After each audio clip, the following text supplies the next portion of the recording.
leave you tonight with funny men George Bush and Barack Obama dazzling Texan and Californian audiences with the kind of humour and honesty that comes with over 16 years of collective presidential power. Bush shared his expertise on election integrity, a subject familiar for the next-in-line son of a former president who won his first election with less votes than his opponent after overturning a recount in Florida. We've been pulling off elections for quite a while.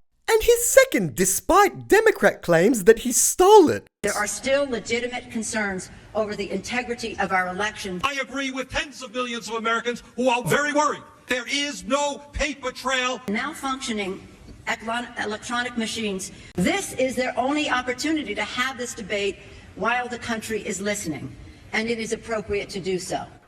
Bush became known for declaring war on nouns like terrorism and drugs, but he's always loved a bit of comedy. Those weapons of mass destruction got to be somewhere. And his recent media appearances have uncovered a more peaceful, artistic, and even human Republican. Did you paint that? Oh, look at that. I can't make fun of him now. Leading to perhaps his most honest moment of all during this recent condemnation of Russia's Vladimir Putin. The decision of one man to launch a wholly unjustified and brutal invasion of of Ukraine. Iraq, anyway. 75. Former President Barack Obama is another master of the art of public speaking. I'm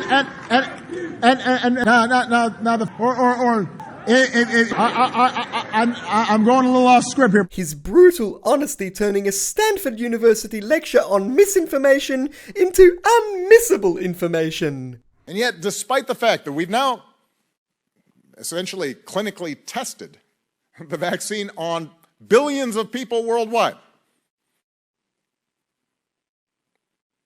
around 1 in 5 Americans is still willing to put themselves at risk and put their families at risk rather than get vaccinated. People are dying because of misinformation. So perhaps other influential figures will follow in the lead of these two brave former presidents, including Dr. Anthony Fauci. The NIH has not funded gain-of-function research in the Wuhan Institute. The National Institutes of Health acknowledged that it funded research of a virus that was enhanced in a lab. I have never lied before the Congress.